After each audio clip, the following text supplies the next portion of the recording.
بسم الله الحمد لله والصلاة والسلام على رسول الله اللهم علمنا بما ينفعنا وانفعنا بما علمتنا وزدنا علما رب اشرح لي صدري ويسر لي أمري واحلل عقدة من لساني يفقهوا قولي.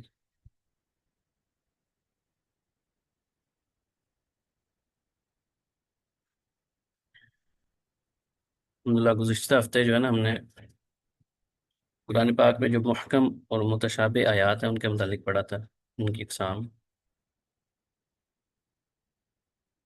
آج ہم ان کی جو انواع ہیں ان کے متعلق پڑھیں گے انشاءاللہ.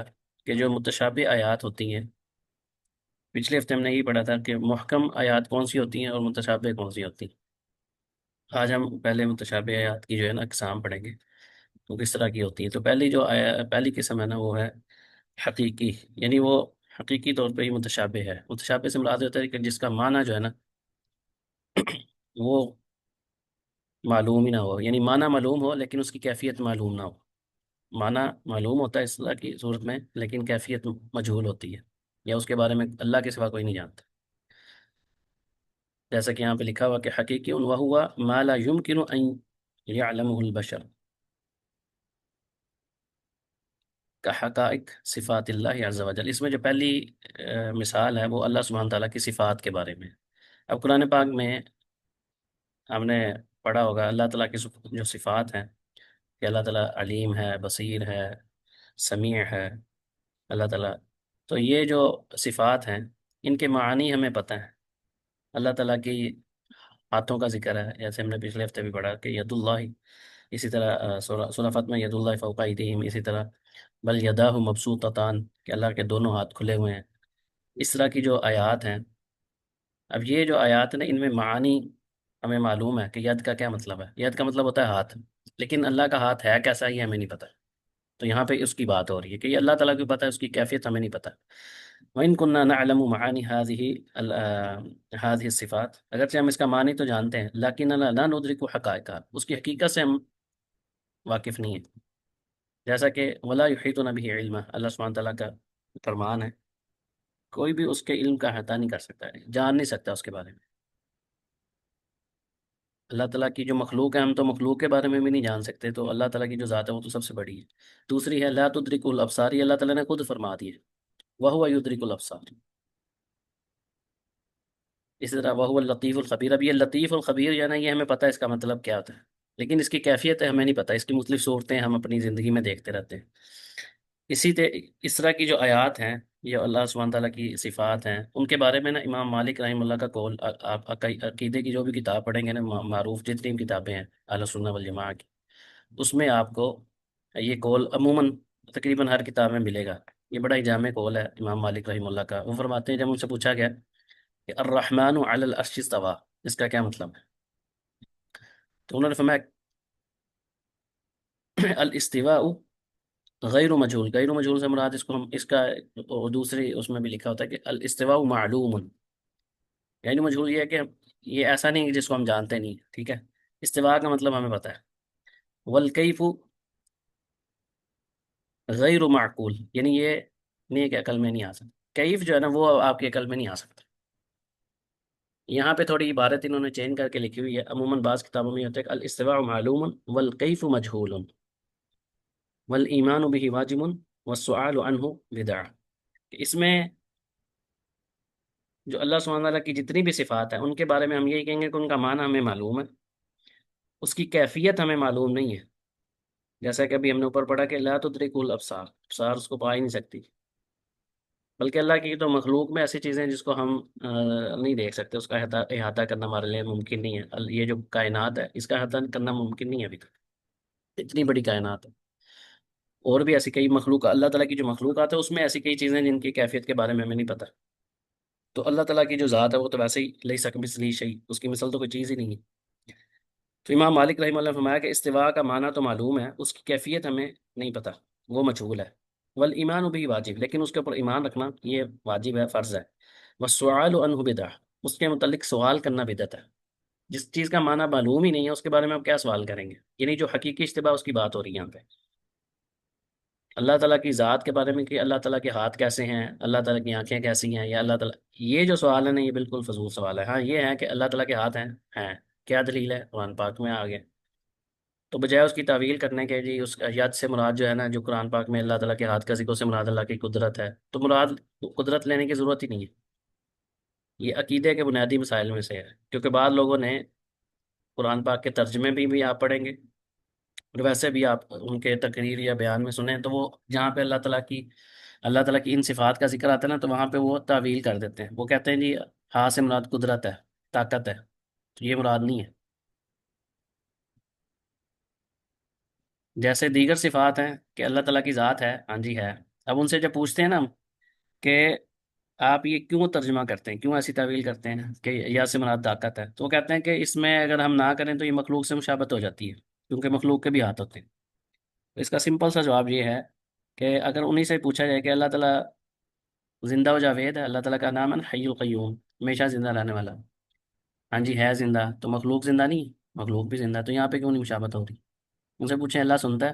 ہاں، اللہ سب کی سنتا ہے، تو اس طرح تو مخلوق بھی سنتی ہے، تو پھر کہیں گے نہیں اللہ کا سننا ہو رہا ہے، مردوں مخلوق کا سننا ہو رہا ہے، تو یہی معاملہ ہم اللہ تعالیٰ کے ہاتھ کے بارے میں بھی کہتے ہیں کہ اللہ تعالیٰ کا ہاتھ کا ذکر ہے، ہمیں پتہ ہے ہاتھ ہے، لیکن کیسا اس کا ہمیں نہیں پتہ۔ تو جتنی بھی صفات اللہ سبحانہ تعالیٰ کی، ان سب کے اندر یہ والا فارمولہ چلتا ہے، اللہ کے نام ہوں، اللہ کی صفات ہوں، ان کے معنی ہمیں معلوم ہے، ان کی کیفیت کا ہمیں نہیں پتہ۔ سمجھ آ رہی؟ خاص طور پہ اللہ تعالیٰ کی جو صفات ہیں ان کا یہ معاملہ ہے۔ تو یہ امام مالک رحمہ اللہ کا بڑا ہی معروف قول ہے، تو یہ آپ کو تقریباً جتنی مشہور کتابیں نا ان کے اندر یہ عموماً اہل علم نے اس کا ذکر کیا ہوتا ہے۔ دوسری جو قسم ہے قرآن پاک کی جو متشابہ آیات ہیں، پہلی کا تو ہم نے ذکر کیا کہ ایسی آیت جس کا معنی صرف اللہ تعالیٰ کو ہی پتہ ہے، اس کی کیفیت کا ہمیں نہیں پتہ، جس میں ہم نے اللہ تعالیٰ کی صفات کے بارے میں دیکھا، یا اسی طرح جو حروف المقطعات ہیں ان کے معنی ہمیں نہیں پتہ ان کا کیا معنی ہے۔ باقی قرآن پاک کے جتنی بھی الفاظ ہیں ان کے معنی ہمیں پتہ ہیں، یہ جو ہم ترجمہ پڑھتے ہیں قرآن پاک کا، تو وہ بیسیکلی ان الفاظ کا معنی ہی لکھا ہوتا ہے، وہ عربی میں بھی ہوتے ہیں، اردو میں بھی ہوتے ہیں، ہر زبان میں، لیکن جہاں پہ ان کی کیفیت کا ہوگا، جیسے میں نے ابھی ہاتھ کا ذکر کر دیا اللہ تعالیٰ کی دیگر صفات کا، تو ان کا ہمیں نہیں پتہ وہ اللہ تعالیٰ کی ذات ہو۔ لیکن دوسری قسم ایسی ہے جو نسبی ہوتی ہے، یا اس کو نسبی بھی کہتے ہیں، جس کا تعلق کیا ہوتا ہے کہ وہ ما یکون مشتبہا علی بعض الناس دون بعض، جو صرف بعض لوگوں کے اوپر مشتبہ ہوتی، بعض لوگوں کے لیے وہ متشابہ ہے، لیکن بعض لوگوں کو اس کا معنی پتہ ہوتا ہے۔ اس کی ہم نے اوپر مثالیں بھی پڑھی تھی کہ اللہ تعالیٰ نے کہا کہ یہ جو قرآن ہے اس کی بعض آیات جو ہیں وہ اصل ہیں، اصل کتاب یعنی محکم آیات ہیں۔ محکم سے مراد ہوتا ہے اتقان، اپنے معنی کے اندر بالکل واضح آیات ہوں، جن کے اندر کوئی پڑھ کے آپ کو کوئی شک و شبہ نہ ہو، اور دوسری چیز ہے کہ نہ آپ کو اس کے معنی کو سمجھنے میں مشکل ہو۔ جیسے ہم کہتے ہیں قل هو اللہ احد، آپ کہتے ہیں اللہ ایک ہے، تو اس میں آپ جس کو مرضی کہیں گے اس کا معنی بالکل واضح ہے، اس میں کوئی شبے والی بات نہیں ہے کہ کسی کو معنی سمجھنے میں مشکل ہو۔ یا ایھا الذین آمنو، اے ایمان والو، اب اس میں کوئی بندہ مشکل میں نہیں ہے، آگے جو بھی احکام بیان ہوئے اس طرح کی آیات کے اندر، ٹھیک ہے۔ تو جو ایسی آیات ہیں نا، یہ ساری کی ساری محکم آیات ہوتی ہیں جن کے اپنے معنی بالکل واضح اور جلی ہوتے ہیں، لیکن بعض آیات ہوتی ہیں جن کے معنی کے اوپر ہر بندے کو اطلاع نہیں ہوتی۔ تو یہ اس کی بات ہو رہی ہے کہ بعض جو ہے نا وہ آیات ایسی ہوتی ہیں جو ہر کسی کے لیے نہیں ہوتا کہ وہ محکم ہو، یا وہ بعض لوگوں کے لیے متشابہ آیات ہوتی ہیں، لیکن بعض کو ان کا معنی معلوم ہوتا ہے۔ وہ کون سے لوگ ہوتے ہیں؟ جن کا خود اللہ سبحانہ تعالیٰ نے ذکر کیا ہوا ہے کہ فیکون معلوما للراسخین فی العلم دون غیرہم، جو راسخ فی العلم لوگ ہیں نا ان کے پاس یہ علم ہوتا ہے ان آیات کا۔ اوپر بھی ہم نے کچھ مثالیں پڑھی تھی، آگے بھی ہم انشاءاللہ اس کی کچھ مثالیں پڑھیں گے، تو وہ وہاں پہ آپ کی یہ جو عبارت لکھی ہوئی ہے اس کا معنی مزید واضح ہو جائے گا۔ وهذا النوع يسأل عن استكشافه وبيانه، یہ جو قسم ہے نا متشابہ کی، اس کے بارے میں سوال کیا جا سکتا ہے۔ یہ جو اوپر ہم نے بات کی نا امام مالک رحمہ اللہ کی کہ وہ سوال عنہ بدعہ، اس کے بارے میں سوال کرنا بدعت ہے، وہ والی آیات ہے جن کا معنی صرف اللہ کو ہی پتہ ہے، اللہ کے علاوہ کسی کو نہیں پتا، جیسے اللہ تعالیٰ کی صفات کا ہم نے اوپر ذکر کی ہے۔ لیکن یہ جو نیچے والی بات ہو رہی ہے، اس میں جو راسخ فی العلم لوگ ہوتے ہیں نا، جن کو رسوخ ہوتا ہے، جو پختہ علم والے ہوتے ہیں، ان کو پتہ ہوتا ہے ان کا معنی، یا بعض اوقات ہوتا ہے کہ آیت ایک بندے کے لیے جو ہے نا وہ متشابہ ہے، اس کو معنی سمجھ نہیں آ رہا، یا اس کو لگ رہا ہے کہ یہ آیت تو دوسری آیت کے مخالف ہے، تو ایسی صورت میں اس کو چاہیے کہ اہل علم سے رابطہ کرے، ان سے سوال کرے کہ اس کا معنی مجھے سمجھ نہیں آ رہا، یا یہ دوسری آیت جو اس کے مخالف لگ رہی ہے، اس کا میں کیا کروں؟ تو وہ پھر اہل علم سے جب سوال کرتا ہے تو وہ اس کا اشکال دور کر دیتے ہیں۔ وجہ کیا ہے کہ امکان الوصول الیہ، یہ والے جو معنی ہے نا ان تک پہنچنا ممکن ہے، تو وہ اہل علم جو لوگ ہوتے ہیں نا وہ پہنچ جاتے ہیں، راسخ فی العلم جو لوگ ہوتے ہیں۔ اذ لا یوجد فی القرآن شیء لا یتبین معناه لأحد من الناس، قرآن پاک میں ایسی کوئی چیز نہیں جس کا معنی جو ہے نا وہ مخفی ہو، جس کا معنی لوگوں میں سے کسی کو آتا ہی نہ ہو۔ ایسا نہیں ہے کہ کوئی ایک ایسی آیت ہے جس کا پوری دنیا میں لوگوں میں سے کسی کو پتہ ہی نہیں ہے، یہ ہو سکتا ہے کہ بعض لوگوں کو نہ پتہ ہو، لیکن ایسا نہیں ہو سکتا کہ پورے قرآن کی کسی آیت، جتنی بھی آیات ہیں ان میں کچھ آیات ایسی ہو جس کا پوری دنیا میں مسلمانوں میں کسی کو پتہ ہی نہ ہو۔ ایسا کوئی معاملہ نہیں ہے کہ اس کے معنی کا پتہ نہ ہو، یہاں پہ معنی کی بات ہو رہی ہے، ٹھیک ہے۔ قال اللہ تعالیٰ، کیونکہ اللہ سبحانہ تعالیٰ کا فرمان کیا ہے، ھذا بیان للناس وہدی وموعظۃ للمتقین، یہ لوگوں کے لیے بیان ہے اور ہدایت ہے، اس کے اندر عبرت ہے۔ موعظہ کہتے ہیں واعظ و نصیحت جس کو ہم بولتے ہیں، للمتقین، متقین کے لیے۔ تو جب یہاں پہ للناس آ گیا تو جس چیز کا معنی ہی پتہ نہ ہو تو اسے ہدایت کیسے لی جا سکتی ہے؟ ہدایت تو ممکن ہی نہیں ہوتی جب تک اس کا معنی پتہ نہ ہو۔ تو یہ قرآن پاک میں خود اللہ تعالیٰ نے فرما دی، وَنَزَّلْنَا عَلَيْكَ الْكِتَابَ تِبْيَانًا لِكُلِّ شَيْءٍ، ہم نے آپ پہ ایک ایسی کتاب نازل کی ہے جو ہر چیز کا بیان کرتے ہیں، کھول کھول کے واضح آیا، ٹھیک ہے، ہدایت کے جتنے بھی راستے ہیں ان کے بارے میں کھل کے بیان ہوتا ہے۔ تو جس کا معنی نہیں پتا ہوگا تو ہدایت کیسے ملے گی؟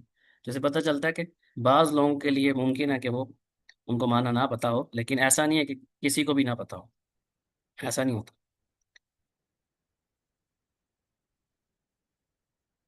آگے دیگر انہوں نے آیات لکھی ہیں، بہرحال اس کو ہم اسکپ کرتے ہیں۔ وَأَمْثِلَةُ هَذَا النَّوْعِ كَثِيرًا، یعنی یہ جو آگے اوپر ہم نے ایک دو مثالیں پڑھی نا، اس طرح کی وہ کہہ رہے ہیں کہ اور بھی قرآن پاک میں کئی مثالیں ہیں کہ لَيْسَ كَمِثْلِهِ شَيْءٌ، اب یہ بھی کیا ہے، حیث اشتبہ علی اہل التعطیل، اہل تعطیل کہتے ہیں جو اللہ سبحانہ تعالیٰ کی صفات کی نفی کرتے ہیں، ففہموا منہ انتفاء صفات عن اللہ، اب انہوں نے اس آیت سے یہ سمجھا ہے لیس کمثلہ شیء، کہ اللہ کے مثل تو کوئی چیز ہی نہیں ہے، لہٰذا کوئی بھی صفات اللہ کے لیے ثابت نہیں کرتے۔ ان سے پوچھیں السمیع اللہ تعالیٰ کیا ہے، انہوں نے کہا ہمیں نہیں پتا، وہ یہ یا یہ کہہ دیتے ہیں، کہتے ہیں کہ نہیں ہمیں نہیں، اللہ تعالیٰ سمیع نہیں ہے۔ تو وہ ان سے پوچھے کیوں نہیں آپ کہتے سمیع، وہ کہتے ہیں جی اس وجہ سے نہیں کہتے کہ اس سے مشابہت ہو جائے گی، اور اللہ تعالیٰ نے فرمایا لیس کمثلہ شیء، میری تو مثل کوئی چیز ہی نہیں ہے، تو انسان بھی سنتا ہے، تو یہ اللہ کے لیے بھی ہم سننے کی اور صفات کو صفت کو مانیں گے، لہٰذا یہ کیا ہو جائے گا، مخلوق سے تشبیہ ہو جائے گی، تو اللہ تعالیٰ نے تو نفی کی ہے اس چیز کی، لہٰذا ان صفات کو ہم نہیں مانتے۔ تو ایسے فرقے گزرے ہیں اور آج بھی ایسے موجود ہیں، ہمارے اپنے معاشرے میں بھی ایسے لوگ موجود ہیں، جیسے میں نے ابھی ید کی مثال دی ہے کہ اللہ سبحانہ تعالیٰ کے ہاتھ کا ذکر ہے، اسی طرح پنڈری کا ذکر آتا ہے قرآن پاک میں، تو ایسی جو صفات ہیں ان کے معنی ہمیں معلوم ہے، تو ہمیں تعویل کرنے کی ضرورت نہیں، تعویل صرف وہاں پہ کی جاتی ہے جہاں پہ کوئی کرینہ یا کوئی وجہ ہمیں کسی سیاق و سباق سے پتہ چلے، یا کوئی دلیل ہمارے پاس موجود ہو کہ اس کا جو اصل معنی ہے اس سے اس کا یہاں پہ وہ مراد نہیں ہے، ورنہ اصل معنی ہی مراد لیا جاتا ہے۔ تو یہ جو لوگ تھے نا جنہوں نے اللہ تعالیٰ کی صفات کی نفی کی، ان کے لیے یہ آیت جو ہے متشابہ بن گئی ان لوگوں کے لیے، جیسے اوپر ہم نے بات کی نا کہ بعض لوگوں کے لیے بعض آیات جو ہے نا متشابہ ہو سکتی ہیں، لیکن دوسرے اہل علم جو راسخ فی العلم ہوتے ہیں ان کے لیے وہ متشابہ نہیں ہوتی۔ تو اسی ان آیات میں سے ایک یہ بھی ہے لیس کمثلہ شیء، کہ اس کی مثل کوئی چیز نہیں ہے، تو جب وہ اس اللہ تعالیٰ کی صفات کی نفی کرتے ہیں تو انہوں نے یہ دعویٰ کیا کہ ان ثبوت یستلزم المماثلہ، کہ اگر ہم نے اس کو ثابت کر دیا اللہ تعالیٰ کے لیے صفات کو تو پھر کیا ہو جائے گا، یہ تو مماثلت ہو جائے گی مخلوق کے ساتھ۔ اب مسئلہ یہ ہے کہ وہ وَأَعْرَضُ عَنِ الْآيَاتِ الْكَثِيرَةِ الدَّالَّةُ عَلَى ثُبُوتِ الصِّفَاتِ لو، مسئلہ یہ ہوتا ہے کہ ایسے لوگ نا چند آیات کو لے کے بیٹھ جاتے ہیں، باقی آیات کو چھوڑ دیتے ہیں۔ جب معنی آپ نے کسی چیز کا لینا ہے تو باقی آیات احادیث کو بھی دیکھنا ہے، جن آیات اور احادیث کے اندر اللہ سبحانہ تعالیٰ کے لیے صفات ثابت ہیں تو پھر ان کو کیا کرنا ہے، تو اس سے پتہ چلا کہ جو معنی انہوں نے لیا ہے، جو مراد انہوں نے آیت سے لیا وہ مراد نہیں ہے، تو ایسا بعض لوگوں کے ساتھ ہوتا ہے۔ اسی طرح بعض لوگ جو تھے جن کو ہمارے ہاں پہلے بھی اور آج بھی بعض لوگ ہیں، ان کو الوعیدیہ کہہ لیں یا آپ سمجھ لیں کہ آگے، ہاں، وہ لوگ جو ہے نا خوارج کو بھی یہ والا مسئلہ ہوا، عموماً یہ خوارج کی قسم کے لوگ ہوتے ہیں جو اس طرح کی آیات پیش کرتے ہیں جو اب ہم پڑھنے جا رہے ہیں۔ اللہ تعالیٰ کا فرمان ہے وَمَن يَقْتُلْ مُؤْمِنًا مُتَعَمِّدًا فَجَزَاؤُهُ جَهَنَّمُ خَالِدًا فِيهَا وَغَضِبَ اللَّهُ عَلَيْهِ وَلَعَنَهُ وَأَعَدَّ لَهُ عَذَابًا عَظِيمًا۔ ابھی اس آیت کے اندر واضح ہے کہ اگر کسی نے جانتے بوجھتے ہوئے کسی مومن کو قتل کیا تو اس کی جو سزا ہے نا وہ کیا ہے، جہنم ہے، خالداً فیہا، ہمیشہ اس میں رہے گا، وغضب اللہ علیہ، اور اللہ تعالیٰ کا اس پر غضب ہوگا، اللہ تعالیٰ اس کے اوپر ناراض، سخت غصہ کریں گے، ناراض ہوں گے، ولعنہ، اور اس کے اوپر لعنت ہے، وعد لہ، اس کے لیے اللہ تعالیٰ نے کیا عذاب تیار کیا ہوا ہے، عذابًا عظیما، بڑا عذاب۔ اب یہ بڑی سخت وعید ہے کسی مومن کو ناحق قتل کرنا۔ تو اس سے بعد لوگوں نے کیا سمجھا، ان کو وعیدیہ کہتے ہیں، کیونکہ ایسی جو آیات ہوتی ہیں ان کے اندر وعید ہوتی ہے نا، جہنم کی کہہ لیں کہ وعید ہے. فَفَهِمُوا مِنْهُ أَنَّ قَاتِلَ الْمُؤْمِنِ عَمَدًا مخلدن فی النار، وہ ہمیشہ جہنم میں رہے گا. اس سے انہوں نے یہ معنی لے لیا، کیونکہ یہاں پہ لفظ خالدن فیہا آ گیا، تو وہ یہ سمجھتے ہیں کہ خالدن فیہا سے مطلب ہے کہ ہمیشہ جہنم میں رہے گا، کبھی باہر نہیں نکلے گا. یہ ایسا اس نے گناہ کر دیا. تو اس سے بعد لوگوں نے یہ معنی لے لیا. وَطَرَدُوا ذَلِكَ فِي جَمِيعِ أَصْحَابِ الْكَبَائِرِ، اور یہی والی آیت یا جتنے بھی کبیرہ گناہ کرنے والے ہیں نا، انہوں نے اس آیت سے جتنے دیگر کبیرہ گناہ کرنے والے ہیں، جیسے کوئی زنا ہے یا کوئی شراب پیتا ہے یا کوئی اور ایسے کبیرہ گناہ ہے جن پہ اللہ تعالیٰ نے لعنت کی ہو یا رسول اللہ صلی اللہ علیہ وسلم نے لعنت فرمائی ہو، یعنی ایسے کئی گناہ ہیں. اس کی پوری الگ سے اہل علم نے، امام ذہبی رحمہ اللہ کی کتاب ہے کتاب الکبائر کے نام سے، اس میں انہوں نے کبیرہ گناہوں کا ذکر کیا کہ کون کون سے گناہ جو ہیں وہ کبیرہ میں آتے ہیں. تو انہوں نے کہا کہ جو بندہ بھی کبیرہ گناہ کرتا ہے نا وہ ہمیشہ جنم میں ہی رہے گا. اس آیت سے انہوں نے استدلال یہ کر لیا، کیونکہ کسی مومن کو قتل کرنا یہ کبیرہ گناہ ہے، لہٰذا جو بھی بندہ کبیرہ گناہ کرے گا وہ اسلام سے خارج. بعد میں نے کہا کہ اسلام سے خارج ہو جاتا ہے. بعض لوگوں کے ایسے عقائد بھی ہیں، جیسے خوارج ہے نا، وہ ان کا بھی عموماً یہی ہوتا ہے کہ اپنے سوا کسی کو مسلمان نہیں سمجھتے، گناہوں کی بنیاد پہ ان کے اوپر جو ہے نا وہ تکفیر کر دیتے ہیں مسلمانوں کی. تو ایسے ہی لوگ، انہوں نے اس آیت سے استدلال کیا. باقی جو آیات اللہ تعالیٰ نے ذکر کی ہیں ان کو وہ بھول جاتے ہیں، ان کا ذکر نہیں کرتے، ان سے غافل ہوتے ہیں. تو ایسی آیات ایسے لوگوں کے لیے کیا ہوتی ہیں، متشابہ ہو جاتی ہیں. کیونکہ اللہ سبحانہ تعالیٰ نے کیا فرمایا دوسری آیت میں کہ شرک کے علاوہ اللہ تعالیٰ جسے چاہے معاف کرے. یہ نہیں کہا کہ ہر کسی کو معاف کرے گا، اللہ تعالیٰ جسے چاہے گا، شرک اگر اس نے نہیں کیا ہوگا تو اللہ چاہے گا تو معاف کر دے گا. اب وہ چاہے اس نے کسی مومن کو قتل کیا ہے، چاہے اس نے زنا کیا ہے، چاہے چوری کی ہے، جو مرضی کیا ہوا اس نے، لیکن اللہ چاہے تو اس کو معاف کر دے. تو پتہ یہ چلا کہ شرک واحد ایسا گناہ ہے جس کا ہمیشہ جہنم میں بندہ رہے گا، اس کی بخشش نہیں ہے. خود اللہ تعالیٰ نے کہا تھا شرک کے علاوہ کچھ جتنے بھی گناہ ہیں، چاہے وہ کبیرہ ہوں صغیرہ ہوں، وہ اللہ تعالیٰ کی مشیت کے اندر ہے. اللہ چاہے تو معاف کرے، اللہ چاہے تو ان کو سزا دے کے. اچھا.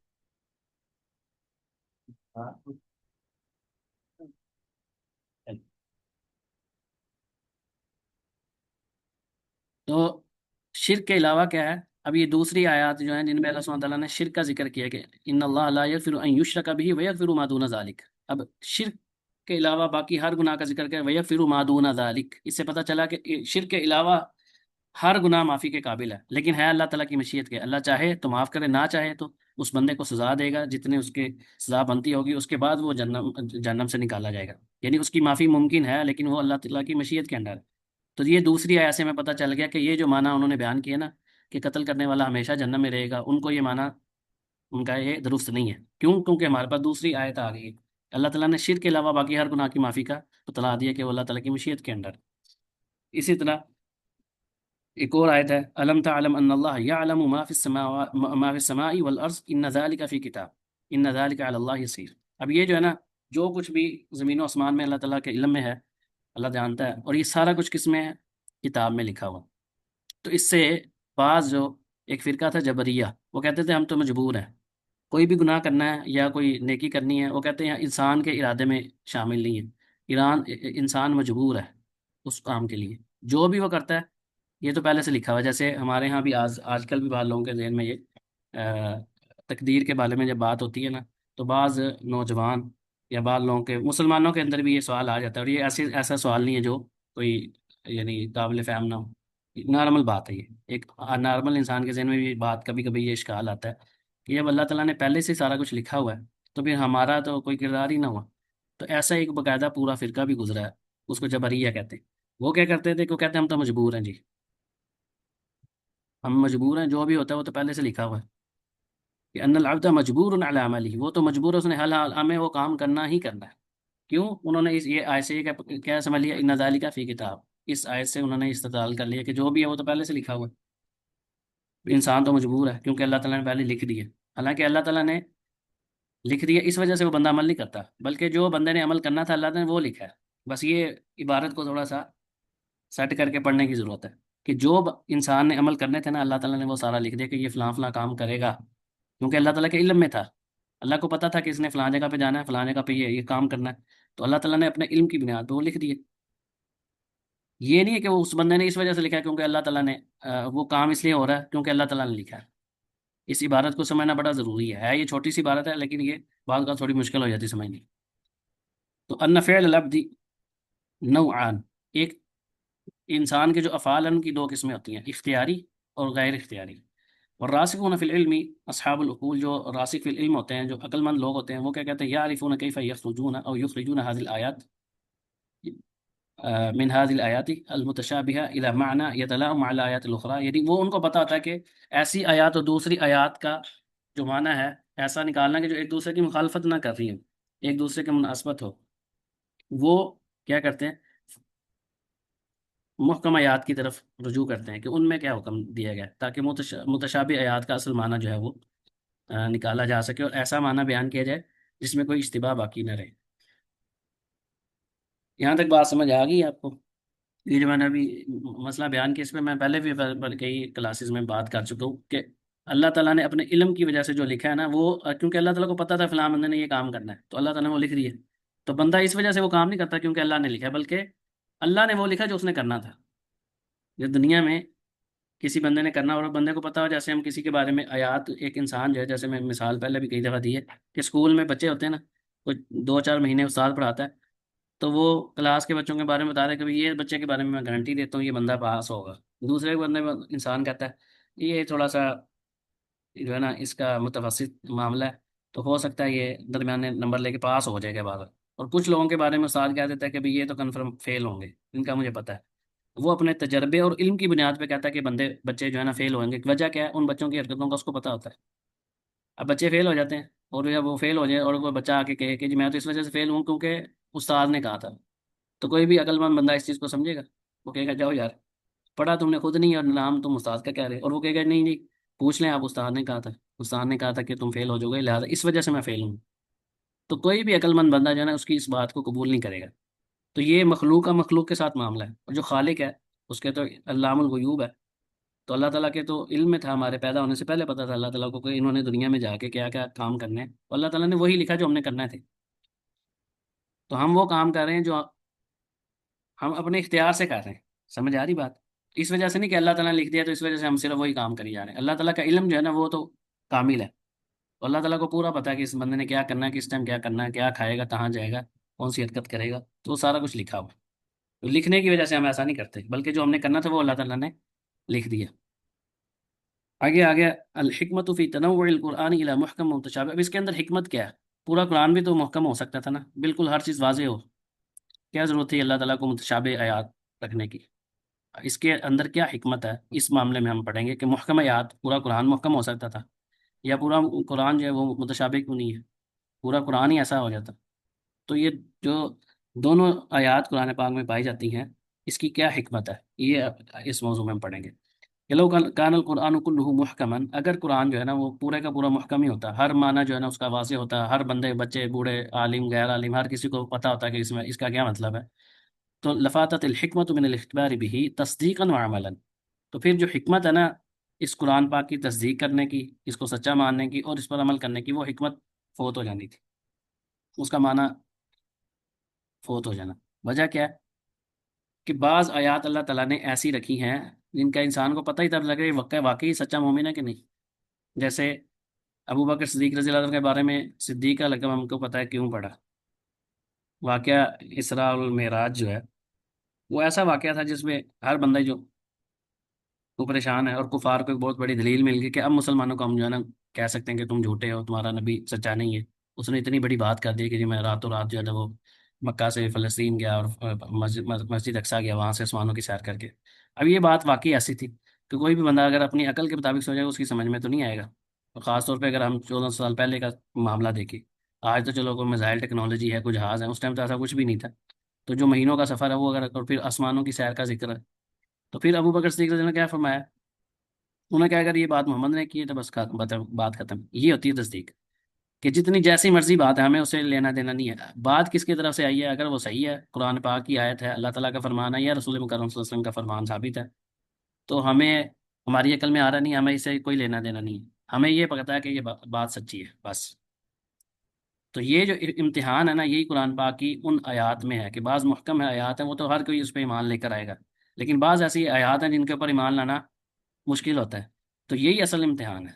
کہ یہاں پہ پتہ چلتا ہے کہ کون سچا مومن ہے اور کون جو ہے نا وہ فتنے کا شکار ہو جاتا ہے۔ اور یہاں پہ متشابہ آیات کا ہم پچھلی کلاس میں پڑھ کے ہیں کہ متشابہ آیات کو رکھنے کا ایک مطلب اللہ تعالیٰ نے خود بھی بیان کیا ہے کہ جن کے دلوں میں کجی ہوتی ہے نا، ٹیڑھ پن ہوتا ہے، فتنہ، وہ ایسی آیات کے پیچھے چلتے ہیں، محکم آیات کو چھوڑ کے متشابہ آیات کے پیچھے بھاگتے ہیں، ایسی آیات کو پیش کرتے ہیں، ان کے معنی تلاش کرتے ہیں، اور پھر گمراہ ہو جاتے ہیں خود بھی اور لوگوں کو بھی فتنے میں ڈال دیتے ہیں، ان کا مقصد ہی فتنہ کرنا ہوتا ہے۔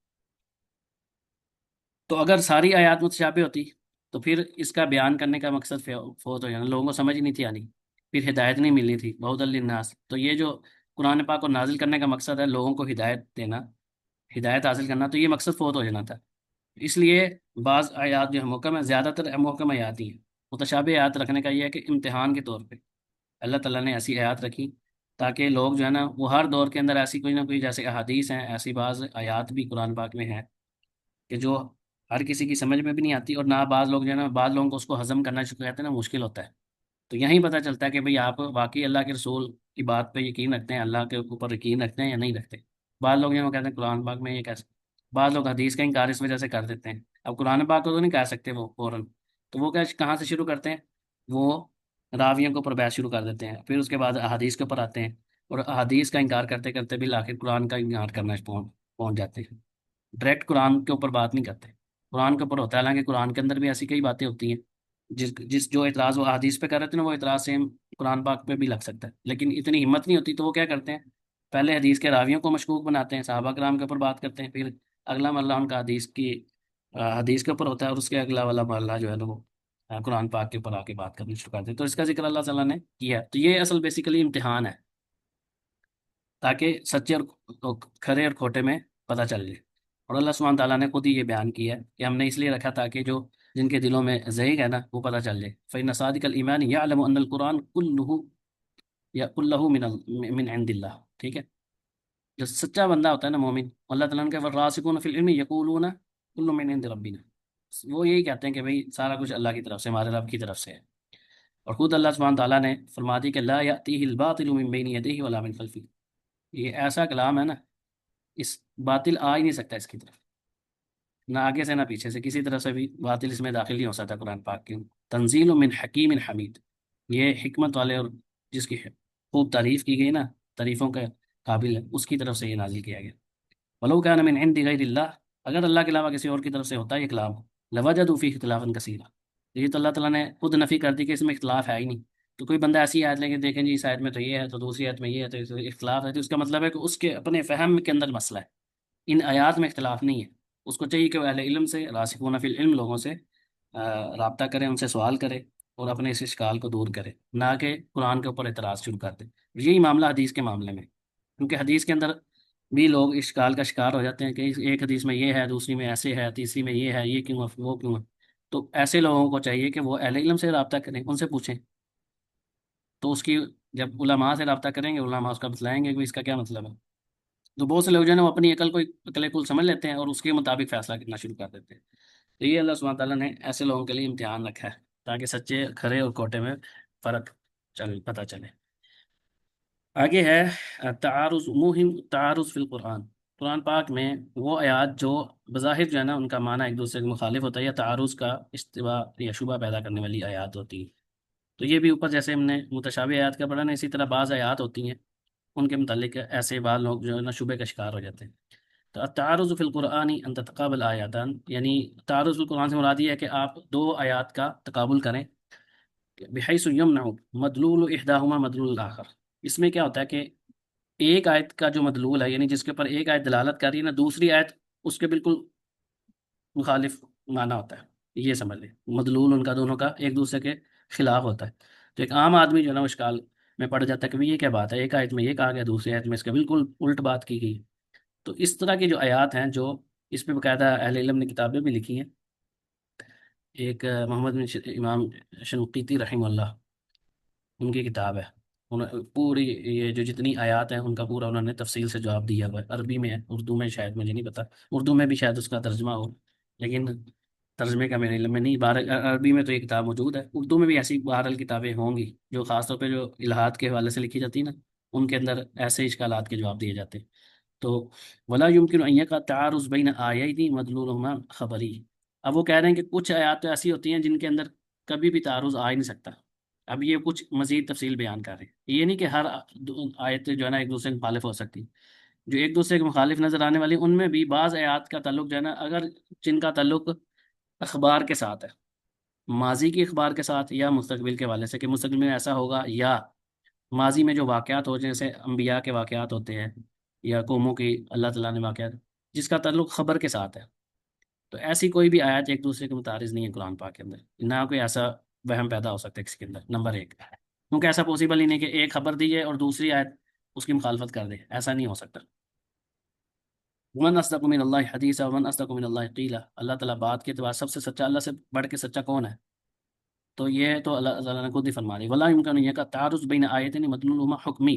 اور نہ ہی ایسا ہو سکتا ہے کہ حکم کے اعتبار سے کوئی آیت دوسرے آیت کے خلاف ہو. اللہ تعالیٰ نے ایک حکم دیا اور دوسری جگہ پہ اس کے بالکل برعکس حکم ہو، ایسا پاسبل ہی نہیں ہے پورے قرآن کے اندر. ہاں یہ ہو سکتا ہے کہ ایک آیت جو ہے نا وہ پہلی والی آیت منسوخ ہو اور دوسری جو بعد میں حکم آیا وہ ناسخ ہوگا. یہ مخالفت نہیں ہے. سمجھ آ رہی بات؟ تو بعض لوگ جو ہے نا وہ سمجھتے ہیں جی ایک آیت میں تو یہ حکم ہے، دوسری میں منع کیا گیا، یا دوسری میں کچھ ہے. تو ایسے لوگوں کو وہ اس چیز کا اشکال کا شکار ہو جاتے ہیں. ٹھیک ہے. یہاں پہ بھی دیکھیں موہم التعارض فی القرآن، ایسی آیات جو تعارض کا شبہ پیدا کرتی ہیں قرآن پاک کے اندر. تعارض ہوتا نہیں ہے، شبہ پیدا ہو جاتا ہے. تو ایسا مسئلہ اس شخص کے سمجھنے میں ہوتا ہے. تو ایسی آیت اگر کسی چیز اس کا تعلق حکم کے ساتھ ہوگا تو یہ بھی ناممکن ہے کہ کوئی آیت جو دوسرے حکم کے خلاف کرے. وہ جو پہلی آیت ہوتی ہے وہ منسوخ ہوتی ہے، جو بعد میں آنے والا حکم ہے وہ ناسخ ہوتا ہے. تو دوسری آیت کو ناسخ مانا جاتا ہے، پہلی کو منسوخ کہا جاتا ہے. اور یہ اللہ تعالیٰ نے خود قرآن پاک میں سورہ بقرہ پہلی پارے میں یہ ہے کہ ما ننسخ من آیت او ننسها نأتی بخیر منها. کوئی بھی آیت ایسی نہیں اس کو ہم منسوخ کرتے ہوں یا بلاتے ہیں اللہ کی طرف سے بھول جائے. یاتی ناتی بخیر منہا، تو یا تو ہم اس سے بہتر لاتے ہیں، او مثلیہ، یا اس کی مثل لے کر آتے ہیں. ٹھیک ہے. تو یہ خود اللہ تعالیٰ نے بتا دیا. تو بعض اس کا تعلق ناسخ منسوخ کے ساتھ ہوتا ہے، اس کا تعلق ایک دوسرے کی مخالفت کے ساتھ، تعارض کے ساتھ نہیں ہوتا. اسی طرح وَإِذَا رَأَيْتَ مَا يُوهِمُ التَّعَارُضُ مِنْ ذَلِكَ، اگر آپ کو لگے کہ کچھ آیات میں تعارض ہے، فحاول الجمع بینہما. یہی معاملہ حدیث کے اندر ہوتا ہے کہ اگر بظاہر کسی کچھ آیات کے اندر ایک دوسرے کا تعارض نظر آ رہا ہو معنی کے اعتبار سے یا ویسے، تو سب سے پہلے اہل علم کیا کرتے ہیں، اس کو جمع کرنے کی کوشش کرتے ہیں کہ یہ حکم اس لحاظ سے لیا ہے، دوسرا حکم فلاں شخص کے لیے ہے، تو اس میں تعارض نہیں ہے. یہ اپنے اپنے حالات اور واقعات کے اعتبار سے دونوں اپنی اپنی جگہ درست ہے، اس کو جمع کرنا چاہیے. یا یہ ہے کہ کسی عالم کے ساتھ رابطہ کیا جائے اور اس کا معنی پوچھا جائے، تو اس سے پتہ چل جاتا ہے کہ یہ آیت ناسخ ہے، منسوخ ہے، یہ پہلے نازل ہوئی. اس لیے جو تاریخ ہے نا اس کے بارے میں جاننا یہ بڑا ضروری ہے. اسباب النزول کے بارے میں جاننا کہ کس وجہ سے یہ آیت نازل ہوئی ہے، کس کے حکم کس شخص کے بارے میں نازل ہوئی ہے. اس کی پوری پوری تفصیل ہے. علوم القرآن جو کتابیں ہیں، امام سیوطی رحمہ اللہ کی کتاب ہے. تو ایسی جو کتابیں نا ان کے اندر انہوں نے بڑی تفصیل سے ساری چیزیں ذکر کی ہوئی ہیں جس کا تعلق علوم القرآن کے ساتھ ہے، کہ آیات کے ناسخ منسوخ کا علم پتہ ہو، اسباب نزول کا پتہ ہو، کس واقعے کی کس وجہ سے یہ نازل ہوئی. تو جب یہ سارے واقعات کا ہمیں پتہ چلتا ہے تو پھر ہمیں پتہ چلتا ہے کہ یہ فلاں شخص کے بارے میں نازل ہوئی ہے اور یہ فلاں موقع پہ نازل ہوئی ہے، اور یہ خاص ہے، یہ عام ہے. یہ ساری ایک تفصیلی معاملہ ہوتا ہے. تو اس سے ہمیں اس طرح کے جو تعارض ہوتے ہیں آیات کے درمیان وہ زائل ہو جاتے ہیں. تو جیسے میں نے ابھی ذکر کیا اوپر، امام شنقیطی رحمہ اللہ نے یہاں پہ بھی ذکر کیا ہوا ہے کہ امام شنقیطی رحمہ اللہ کی کتاب ہے دفع ایہام الاضطراب، کہ جو ان آئل قرآن، قرآن پاک کی آیات کے اندر جو اضطراب ہے، یعنی کسی بندے کو شبہ میں ڈال دینا کہ ایک دوسرے کے مخالف بظاہر ایسے لگ رہا ہوتا ہے، تو اس کو انہوں نے اس کتاب کے اندر مکمل طور پہ تفصیلی ذکر کیا کہ یہ آیت دوسرے کے مخالف نہیں. اس کی چند مثالیں یہاں پہ انہوں نے ذکر کی ہیں، اس سے معنی آپ کو مزید واضح ہو جائے گا. کہ ایک جگہ پہ قرآن پاک میں کہ ہدی للمتقین، قرآن پاک کے میں اندر ہے پہلی آیت یہ ذالک الکتاب لا ریب فیہ. ہاں، تو ہدی للمتقین. وقول فیہ شہر رمضان الذی انزل فیہ القرآن ہدی للناس. ایک جگہ کیا ہے کہ ہدی للمتقین، متقین کے لیے ہدایت ہے، دوسری جگہ پہ کیا ہے ہدی للناس. یہ کیسے ہے؟ ایک طرف متقین خاص کر دی کہ جو متقی لوگ ہیں نا ان کے لیے اس قرآن کے اندر ہدایت ہے، دوسری جگہ کے تمام لوگوں کے لیے ہدایت ہے. اب ایک بندہ اشکال کا شکار ہو جاتا ہے کہ بھائی یہ کیا بات ہے، ایک طرف سب لوگوں کا ذکر ہے، دوسری جگہ پہ وہ متقین کا ذکر ہے.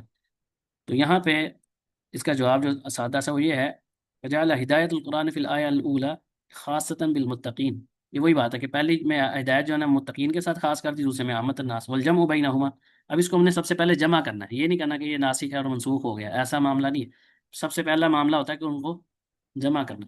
جمع کیسے کرنا؟ ان الہدایہ فی الاولا ہدایت التوفیق والانتفاع، کہ اللہ تعالیٰ توفیق دینے کی جو ہدایت ہے نا، کہ ان آیات سے استفادہ کرنا، نفع حاصل کرنا، یہ صرف متقین ہی حاصل کر سکتے ہیں. اور دوسرا کیا ہے؟ والہدایت فی الثانیہ ہدایت التبیین والرشاد، بیان کرنے کے اعتبار سے، رہنمائی کرنے کے اعتبار سے ہر بندہ کی رہنمائی ہے قرآن پاک کے اندر. یہ اسی طرح کہ کسی کو آپ گائیڈ کر سکتے ہیں کہ بھئی آپ رائٹ سائڈ پہ چلے جائیں، لیفٹ سائڈ پہ یہ جائیں گے تو یہ نقصان ہوگا، رائٹ سائڈ پہ یہ. اب یہ آپ نے گائیڈ کر دیا. آگے اس کے اوپر عمل کی توفیق جو ہے نا، یہ اللہ تعالیٰ نے دینی ہے. تو یہ کسی کو گائیڈ کرنا، یہ ہمارے بس میں ہوتا ہے. آگے اللہ تعالیٰ کو اس کے دل کا پتہ ہوتا ہے کہ اس قابل ہے، اس کو توفیق دینی ہے کہ نہیں دینی. یہ اللہ تعالیٰ بندے کی طلب اور اس کے دل کو دیکھ کے ہدایت دیتے ہیں. وہ اس کی ہدایت التوفیق والارشاد، سوری، ہدایت التوفیق جو ہے نا، یہ اللہ تعالیٰ کے ہاتھ میں ہے. یہ مخلوق کے ہاتھ میں نہیں ہے، نہ کسی پیغمبر کے ہاتھ میں. جیسے اللہ تعالیٰ کے رسول کے چچا جو تھے ابو طالب جو سیدنا علی رضی اللہ عنہ کے والد تھے، اسی طرح ابو لہب جو تھا، یہ بھی چچا تھے. ان کو ہدایت نہیں ملی. دوسرے عباس سے حمزہ رضی اللہ عنہ، یہ دونوں مسلمان ہو گئے. تو ان کو کیا، دونوں کو رسول اللہ صلی اللہ علیہ وسلم نے اپنے سارے چچاؤں کو تبلیغ نہیں کی تھی؟ تبلیغ تو سب کو کی تھی، ایک طرح کی تھی. لیکن توفیق کس کو ملی؟ توفیق کس کو ملی؟ دو چچاؤں کو ملی توفیق اسلام قبول کرنے کی. تو اسی طرح یعنی کچھ ہدایت جو ہے نا، وہ جیسے کوئی مولوی ہے، عالم ہے نا، اس کا کام ہے لوگوں کو گائیڈ کرنا. تو ان کو ہدایت نہیں وہ دے سکتا. یعنی اس اعتبار سے ہدایت دے سکتا ہے کہ ان کو گائیڈ کر دے بھی یہ معاملہ صحیح اس طرح ہے اور اس طرح ہے، بس قرآن پاک کی آیات کے ذریعے. اسی طرح رسول اللہ کے بارے میں بھی ہے، جیسے یہاں پہ بھی ذکر ہے کہ انک لا تہدی من احببت، کہ آپ کسی کو ہدایت نہیں دے سکتے جس کو آپ پسند کرتے ہیں. ولکن اللہ یہدی من یشاء، لیکن اللہ جسے چاہتا ہے وہ ہدایت دیتا ہے. دوسری جگہ اللہ تعالیٰ فرماتے ہیں وانک لتہدی، بے شک تم ہدایت دے سکتے ہو الی صراط مستقیم، صراط مستقیم کی طرف. تو یہاں جو ہدایت ہے، پہلی آیت میں جس کی نفی کی ہے وہ ہدایت التوفیق ہے، وہ اللہ تعالیٰ کے ہاتھ، اللہ تعالیٰ کی ہے. لیکن رسول اللہ صلی اللہ علیہ وسلم کی یہاں پہ جو دوسری آیت ہے سورہ شورا کی، کہ اللہ تہدی الی صراط مستقیم، کہ آپ صراط مستقیم کی طرف ہدایت کر سکتے ہیں، وہ کیا ہے؟ ہدایت التبیین ہے، یعنی لوگوں کو یہ آیات کھول کھول کے بیان کر سکتے ہیں. اب آگے ماننا نہ ماننا کس کو اللہ توفیق دیتا ہے، یہ اللہ تعالیٰ کا معاملہ ہے. تو اس طرح کی دیگر آیات بھی ہیں جو یہاں پہ ذکر کی گئی ہیں. بہرحال مختصر یہ ہے کہ یہ آج ہم نے پڑھا کہ کون سی آیات جو ہیں بظاہر ایک دوسرے کے تعارض کو ہوتا ہے. باقی اس میں ایک آخری جو مسئلہ یہاں پہ ذکر کیا گیا نا، ہاں، وہ بھی تقریباً سیم ہی ہے. اس کو آپ لوگ خود بھی پڑھ لینا. میں انشاءاللہ اس کتاب کو اس میں شیئر کروں گا گروپ میں باذن اللہ. ٹائم ہمارا چونکہ ختم ہو گیا. مزید اگر کوئی تفصیل اس بارے میں جاننا چاہتا ہے تو جو کتاب اوپر ذکر کی ہے، دفع ایہام اضطراب عناء القرآن، ہاں قرآن، یہ جو کتاب ہے امام شنقیطی رحمہ اللہ کی، اس کی طرف رجوع کرے بندہ. اگلے ہفتے انشاءاللہ ہم اگلے موضوع پہ پڑھیں گے باذن اللہ. بارک اللہ فیکم، سبحانک اللہم و بحمدک، نشہد ان لا الہ الا انت، نستغفرک و نتوب الیک، وصلی اللہ علی نبینا محمد. اور ٹائم بالکل